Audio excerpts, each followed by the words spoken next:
Ginataang kalabasa with malunggay, my own version, swak sa budget at napaka-healthy food. I'm back! Ayan po, yummy! Napakasustansya ng kalabasa, pampalinaw ng mata. Sa una ko pong nilagay sa kawali, yung 3 pirasong Chinese sausage, yung natira sa rep, at sinangkotsa ko na agad yung bawang.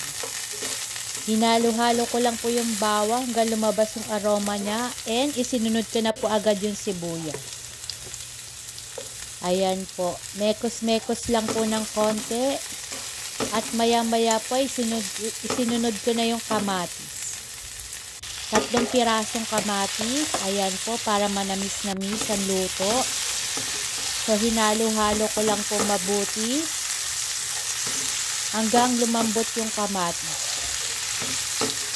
And then, isinunod ko na po ilagay yung kalabasa. Ayan po. Nilagay ko yung kalabasa, tinimplahan ko na po agad ng mga pampalasa, paminta at konting magic sarap. At hinalo-halo ko po ng konti. Ayan, yung medyo kumapit na po yung pampalasa, nilagyan ko na po siya ng konting tubig. Kalahating basong tubig, kalahating cup.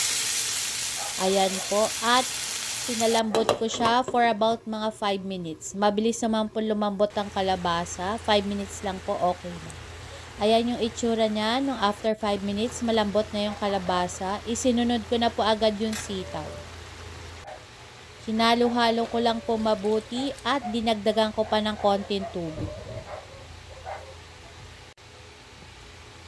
Maya-maya po ay sinunod ko na yung isang pack ng Coco Mama Fresh Gata. Ayan po, purong-puro siya. So, dinagdagan ko rin siya ng 1 kutsarang asukal para mag-balance yung lasa at manamis-namis yung gata po. Magiging parang sabaw ng gulay. Ayan. Kung saan lumalabas yung water sa mga gulay, so nadadagdagan yung parang gata niya na sabaw. So, hinalo-halo ko lang po mabuti. Ayan po, niluto ko pa po siya for about mga 3 minutes lang po. Ginataang kalabasa, welcome back! After 3 minutes, eto na po ang itsura niya. Luto na po, ginataang kalabasa. At nilagyan ko pa siya ng malunggay. Optional lang naman po yung paglagay ng malunggay.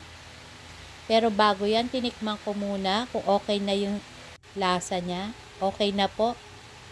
Ayan. Kung nung kumukulo na, sinapaw ko yung malunggay leaves. Ayan, 10 pisong malunggay. Okay na po yan. Optional lang po yan ha. Pwede naman pong walang malunggay. Pero ako gusto ko maglagay ng malunggay. So, ayan. Hinalo-halo ko lang po mabuti. At niluto ko siya for about mga 1 minute lang po. And, almost done! Ginataang kalabasa with malunggay, my own version. Kain po tayo. Good vibes only. Yummy. Thank you for watching. Hope you like it.